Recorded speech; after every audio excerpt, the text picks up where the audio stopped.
السلام عليكم ورحمة الله. ازيكم يا حلوين؟ عاملين ايه؟ يا رب تكونوا بخير. جايه لكم فيديو جديد، بس قبل ما نبدا الفيديو اللهم صل وسلم وبارك على سيدنا محمد عليه افضل الصلاه والسلام. جايه لكم بقى فيديو جديد كله هيكون ان شاء الله هيكون في المطبخ. هنبدا مع بعض اول تنظيفات العيد. كل سنه وانتم طيبين. ان شاء الله يكون عيد سعيد عليكم وتكونوا محققين بقى العيد الجاي ان شاء الله كلكم. كل اللي نفسه بقى كده يطلع الحج ان شاء الله كلكم تطلعوا الحج ويكونوا بقى محققين كل احلامكم ان شاء الله. اول حاجه بقى انا هعملها ايه؟ اول حاجه هبتدي ان انا كان في عندي بقى ايه، مواعين كده بسيطه في المطبخ. قلت بقى ايه ان انا المها كده في الحوض علشان خاطر اعرف بقى ايه ان انا الم المطبخ كده لما اجي انزل بقى الحاجه اللي انا هعملها ما يبقاش فيه حواليا كركبه. فتحت بقى كده الشباك عشان يدخل لي هوا، وابتديت بقى كده صفايه المواعين اللي كان عليها يعني مواعين قديمه كده، لو كنت غسلاها يعني امبارح. رجعت بقى كل حاجه مكانها، الحلال مكانها، كل الكوبايات مكانها، بين ان انا هنزل كل دوت.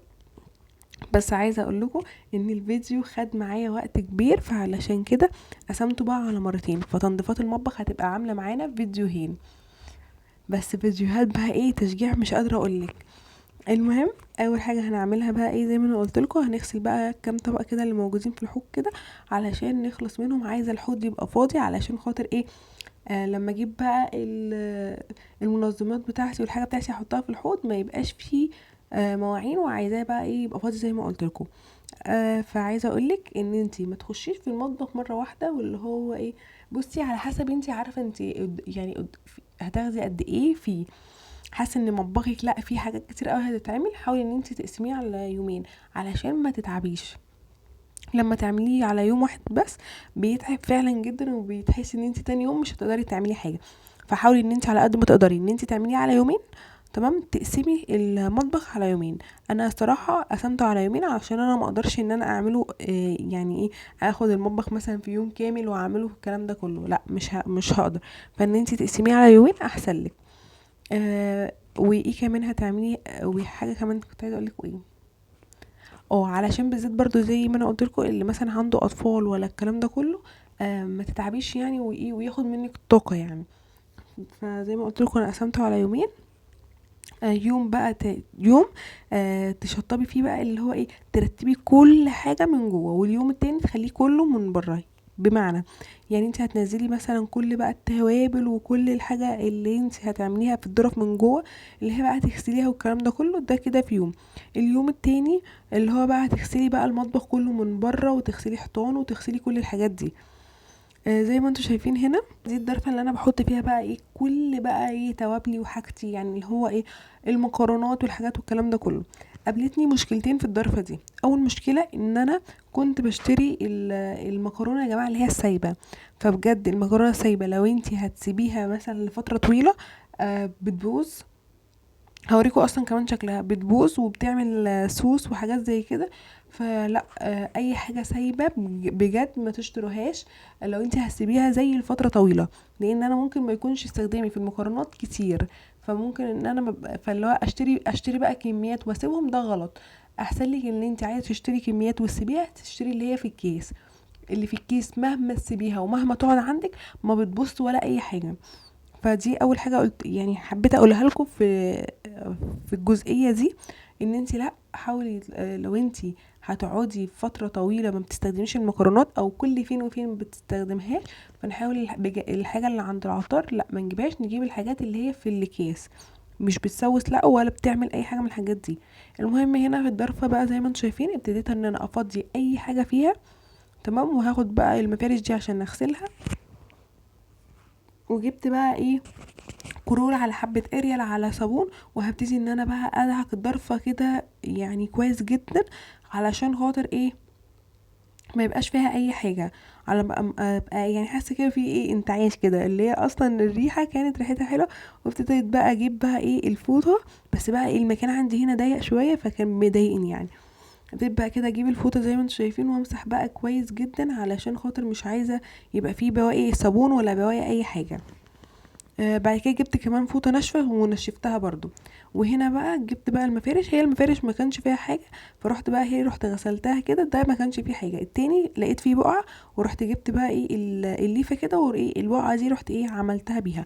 يا جماعه المفارش دي حلوه قوي قوي قوي بجد والله العظيم انا كنت جايبه المفارش اللي هي القديمه دي في بدايه جوازي، بتتقطع ومش حلوه خالص، انتوا عارفينها اللي هي القديمه دي خالص. لكن المفارش دي متينه وفعلا يعني ايه، تستاهل الفلوس. المهم فضيت بقى كل العلب، علب التوابل، اللي هي علب المكرونات يعني البقوليات والحاجات دي. فضيتها وجبتها بقى كلها، قلت هغسلها كلها، عايزه بقى ايه. انا كنت ناويه داخله المطبخ وناويه، قلت اللي هو ايه، هغسل اي حاجه في المطبخ، مش هسيب اي حاجه غير اما ايه تتغسل. بس انا كنت اصلا قلت لازم اول حاجه ابداها بالعلب دي، علشان خاطر عارفين اللي هي ايه، مضايقاني كل ما الاقي بقى اللي هو ايه، الصوص دوت بيطلع كده، اقول ايه ده، ما كنتش عارفه اصلا مكانه فين.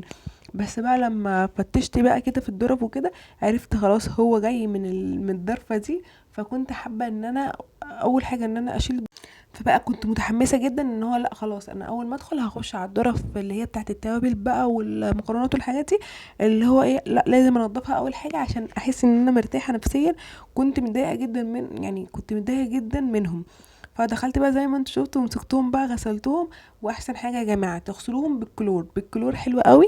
كمان يعني ايه، عشان احنا مثلا بنبقى بنطبخ والكلام ده كله، فبنمسكهم بايدينا، ممكن مره تبقى ايدينا مش نظيفه او الكلام ده، او بتعمل بقع على ايدينا يعني بتبقى عليها. فالكلور ما بيخليش اي حاجه فيها، وبتخليها لك ايه كده ايه، نضيفه وبتبرق وما فيهاش اي حاجه.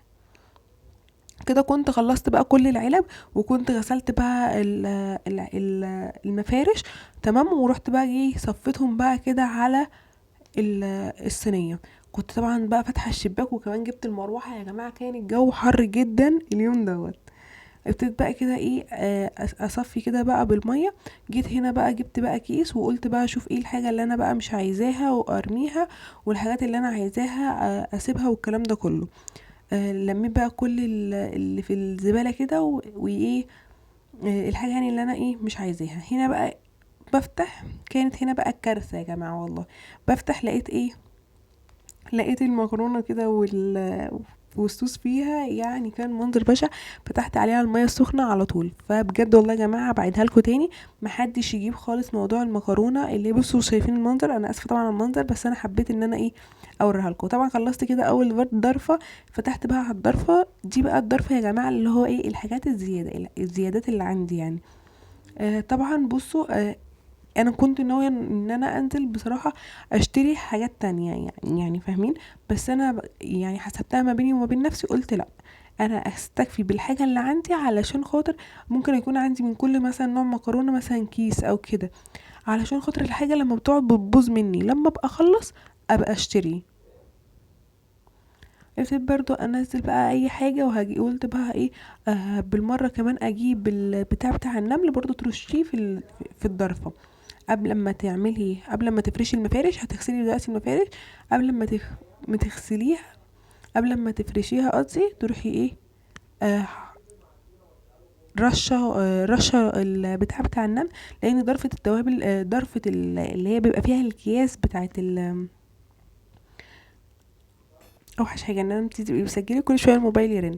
المهم الضرفه اللي بتبقى بتاعه الخزين دي يا جماعه، لازم تبقي حاطه فيها مثلا اللي هي الرش بتاع النمل، بس يبقى امن، في رش امن. وده تحطيه، بس انا كنت حاطه بودره، حطها من تحت وما فيهاش اي حاجه، اكياس مقفوله وما فيهاش حاجه، فما تقلقوش يا جماعه. تمام. فحبيت ان انا اعمل كده عشان خاطر ببقى متضايقه جدا من موضوع النمل. بجد انا لما بشوف نمل بتضايق. النمل ده اصعب حاجه بالنسبه لي. فانا طول ما انا ماشيه بصراحه بفضل اقعد ارش منه في الشقه، وبالذات في الحر اصلا. فعشان كده برضو المطبخ بيبقى محتاج ان انت برضو ترشي منه، في يعني كل ضرفه كده تروحي رشه، علشان خاطر ما يبقاش فيه اي حاجه. ابتديت كده زي ما انتم شايفين، جبت حته فوطه يعني، وابتديت ان انا الم كده لو في مثلا اي حاجه واقعه، ومسحته. وطبعا غسلت بقى كده المفارش بتاعته، وابتديت ان انا ايه احط بقى كل حاجه تاني مكانها. وهحط برضو ايه ابتدي بقى ان انا ايه ارص كده بقى الملح والمكرونه، واحط كل حاجه انا ايه عايزاها يعني في الضرفه دي. وقلت بقى الضرفه اللي فوقيها هحط فيها برضو ايه المكرونات والحاجات اللي هي المفتوحه، هحطها في كيس واحطها من فوق. علشان خاطر ايه تلملي. فهي اصلا ضرفة الخزين دي مهمة جدا، بتلم كل بقى خزينك وحاجتك. اهم حاجة تبقي منضفاها كويس علشان خاطر ما يوصلهاش بقى نمل او يوصلها اي حاجة من الحاجات دي. فانا زي ما انا قلت لكم، لا يا جماعه بجد والله العظيم انا جربت ان انا اجيب مثلا يعني خزين كتير والكلام ده كله، حسيت لا مش حاجه لطيفه خالص. اهم حاجه تجيبي احتياجاتك اللي هو كل شهر، عشان الحاجه بتبوظ والله العظيم. انا فعلا حاجات كتير باظت مني بسبب ان انا شغاله اللي هو ايه بجيب وخلاص يعني. فطبعا وبالذات موضوع السايب، يعني لا الاكياس دي عادي، لكن السايب ده الحاجات السايبه اللي هي من عند العطار لا، ما انصحش اي حد ان هو يجيبها طالما انتي مش هتستخدميها. يعني طالما انتي مش هتستخدميها في نفس الوقت. لو انت مثلا هتستخدميها في نفس الوقت عادي هاتيها ما فيهاش اي مشكله. لكن انت من نوع الناس اللي هي ما بتعملش مثلا مكرونات كتير الحاجات دي، لا ما تجيبهاش وتقولي بقى ايه خلاص اهم حاجه تبقى عندي والكلام ده كله. انا كنت بقول كده اهم حاجه تبقى عندي المكرونه او كده، بس لقيت لا، ما لقيت ان هي بقى بتبوظ مني، حرام يعني، حرام الفلوس اللي بتدفع دي. فدي برضو نصيحة يعني، ده انا بقول لكم عليها وباكد عليها يا جماعه بجد ما تعملوش الموضوع دوت. ابتديت بقى كده ايه انا زي ما قلت لكم استكفيت بقى ايه باللي عندي دول. حطيت بقى كده كل حاجه مكانها. بصوا الله النظافه حلوه، ماما عايزاكي بقى كده تقوموا وتشجعوا وتخلصوا اللي وراكم. الحاجه دي لما بتخلص بتحس انه هم وشال من عليكم. مش عايزين على قد ما نقدر نلحق ان احنا نخلص، علشان خاطر يبقى في وقت الصيام حاجات بسيطه هي اللي عندنا، ما تبقاش حاجات كتير، يعني مش حاجات كتير هي اللي ايه اللي ورانا. يعني في الصيام مثلا يعني المطبخ ده معملوش، لا معملوش وانا صايمه، هحس لا اتعب بصراحه. جيت بقى في الضربة التانية بقى قلت برضو ايه علشان خاطر برضو اخلي المطبخ حواليا نضيف. فرحت قلت ايه احط برضو ايه المفارش واحط بقية الحاجة. بصوا الفيديو الجاي هيكون في ايه، الفيديو الجاي هيكون في ترتيب الحلل وترتيب البلاستيكات.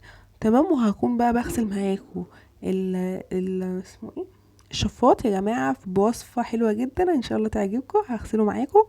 تمام. وبس هو ده اللي انا هعمله في الفيديو. فاستنوا بقى الفيديو الجاي بقى فظيع. انا قلت بس ايه اشوقكم بالفيديو ده. بصوا يعني ولما انتوا بقى بلاقيكم كمان، لما بلاقيكم بقى بتشجعوني بفرح جدا، وبفرح جدا بكومنتاتكم، ببقى يعني اللي هو الله يا جماعه. زي ما قلت لكم برضو المره اللي فاتت محدش رد عليا وقال لي ايه رايكم في موضوع ان احنا نعمل جروب كده نبقى بنات كده فيه مع بعض، ونبقى كده ايه في بنات كتير ما بيبقاش ليها صحاب ولا، وفي بنات ما بقاش ليها اخوات، احنا نبقى عايزين نبقى بقى صحاب واخوات بعض، عايزين نعمل كده عيله صغننه على الواتساب. فطبعا قولوا لي يا جماعه في الكومنتات لو انتوا يعني عجبكم قولي بقى لو عجبكم الفكره دي اعملها يعني، واعمل لكم الجروب ونخش كلنا يعني ايه مع بعض، انزل لكم لينك فيه ويبقى كده جروب حلو كده بيكم ان شاء الله. المهم كده يا جماعه زي ما انتم شفتوا اللي ابتديت ان انا الم بقى كل حاجه. وطبعا الكياس اللي هي عايزه تقفل دي ابتديت برضو اقفلها كده واحطها كده برضو في مكانها. هنا بقى المنظم دوت بحط فيه بقى العسل وكده. ابتديت ان انا بقى اغسله، غسلته بقى كده كويس جدا عشان خاطر العسل لزق فيه يعني فاهمين. ورحت بقى شلت كمان كنت حاطه تحتيه مفرش، شلت المفرش دوت ورحت حطيت مفرش تاني. بس اهم حاجه ايه تنشفي الحاجه كويس، ما تحطهاش كده وهي مبلوله ميه. المفرش ده هو زي ما انتم شفتوا مفرش برضو زي اللي بيتحط في كده في دولاب المطبخ. وابتديت ان انا بقى ايه انظم بقى كده كل حاجه كده وامسحها. بصوا يا جماعه والله راحه نفسيه راحه. فطبعا اللي لسه مخلصتش تبتدي بقى كده تشجع كده وتتفرج على فيديوهاتي وتتنشط كده وتقوم تخلص اللي وراها. رجعت بقى كل حاجه في في ضرفه بقى اللي انا بحط فيها دي مش ضرفه الخزين يا جماعه، دي ضرفه العلب اللي هي بتاعه الخزين. تمام. هنا بقى ابتديت ان انا اشيل كده السبوتات اللي هي بتاعه النور اللي هي فرع النور دوت زي ما انتم شايفين كده. وهبتدي بقى ان انا اغسل كده مكان الميكرويف. بصوا هنا انا كنت عايزه احط الميكرويف كده تحت بس لقيته اتزنق مني، ويعني المسافه صغيره. وكنت عايزه اعمل في الرف اللي هو فيه الميكرويف اللي انا عاملاه للميكرويف كنت عايزه اعمل فيه زي نظام كوفي كورنر، بس حسيته لا الميكرويف كل مني نص اصلا الرخامه. فانا اصلا في الاول كنت عاملاه يعني عامله الرف دوت عشان خاطر الميكرويف بسبب ان هو واكل مني نص الرخام، بس انا قلت كنظام تجديد يعني. بس لا لقيت شكله مش حلو خالص. وانتوا برضو قوليلي وهو محطوط شكله كده يعني على الرخامه شكله حلو واعمل فوقيه كوفي كورنر ولا لا. هستناكوا برضو في الكومنتات تقوليلي هي لوزة لا ده كده شكله حلو سيبيه ولا لا رجعيه تاني مكانه. بس انا بصوا انتوا هتشوفوني دلوقتي يعني مسكت بس غسلت الحيطه بتاعته كده عشان يتحط بقى كده على النظافه، والحامل بتاعه كده برضو غسلته بكلور. يا جماعه الكلور بيخلي الحاجه تلمع معاكي.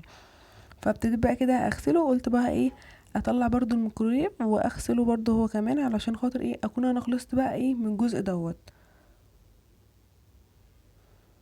بصوا بقى بصوا هنا وانا بزق الحاجه كان في اللي هو طقم التوابل اللي هو طقم التوابل يا جماعه راح كل حاجه وقعت على البوتاجاز. بس قلت بقى ايه قدر الله ما شاء فعل، مش الحمد لله يعني. طلعت بقى كده الطبق بتاعه حطيته في الحوض عشان اغسله، وابتديت بقى ان انا اغسله بقى كده من جوه ومن بره. خليته بصوا شطفته كده، خليته كده بيبرق وبيلمع. شفتوا زي ما انتوا شفتوا كده هو كان مزنوق ازاي. فقلت لا هو مش هينفع يعني. بس انا برضو عايزه اعرف رايكم برضو، قولي لي. هو بصوا هو داخل بس هو كان نص رخامه، انا كده ما استفدتش بالرخامه في حاجه، وانا اصلا في الاساس عاملاها عشان خاطر ايه ان الرخامه تبقى مستفاده بيها يعني. انا اصلا من نوع الناس اللي ما بتحبش ان انا احط حاجه على الرخامه. جبت بقى كده الفوطه بتاعتي الجميله وابتديت ان انا ايه آه المعه كده والم بقى كده الصابون كده من عليه. فوطه بلم فيها الصابون هي فيها ميه، والفوطه التانية بتبقى ايه ناشفه زادت بها ايه تلميع. والله يا جماعه وانا بشيله ما كنتش قادره اشيله كان تقيل. بصراحه قلت انا ندمت. اصلا ماما عندها ميكرويف بس عندها ميكرويف بتاعها صغير، انا معرفش ليه جبت الميكرويف بتاعي كبير قوي كده. فمش عارفه لو انت في ايدك ان انت تجيبي ميكرويف ما تجيبوش كبير. يعني انا مش عارفه الميكرويف الكبير ده بنستفاد منه ايه. ما هنا في الميكرويف الصغير بنحط طبق، وفي الميكرويف الكبير برضو بحط طبق، ما اقدرش احط اكتر من طبق. يعني لو انا حطيت اكتر من طبق بلاقيهم بقى بيخبطوا في بعض كده فبتضايقت. لا فاللي هو ايه بحط هو طبق بس. بس ممكن تكون ميزته ان انت ممكن تحطي طبقين صغيرين. جيت بقى كده على الرخامة وابتديت ان انا ايه الملم بقى كده الحاجة من عليها تمام، وارجع كل حاجة مكانها عشان كنت بقى عايزة اقفل المطبخ عشان احضر الغدا تمام، وعلشان خاطر ايه الحق بقى اغدي كده وارتاح شوية وارجع اكمل برضو تاني. مش ببقى عايزة ان انا ادي لنفسي مثلا اضغط نفسي، لا ما ينفعش، لاني طبعا اللي بيبقى عندها اطفال زي ما انا قلت لكم قبل كده وبالذات كنده صغيره بتبقى عايزه معظم الوقت عايزاني ان انا مثلا اقعد معاها، مفيش كمان حد معاها، بقعد معاها اتفرج معاها على التلفزيون. وهنا في الوقت ده كانت شغاله تقولي ماما انا عايزه انام تعالي نايميني، ماما انا عايزه انام تعالي نايميني. فما كانش ينفع ان انا افضل يعني دايركت كده واقفه في المطبخ وسايباها هي كده مع نفسها. طبعا برضو كان عندها واجب كده برضو كانت عايزين نخش ان احنا نعمله. فطبعا كان لازم ان انا الم كده المطبخ علشان خاطر ايه اعرف برضو اقعد معاها شوية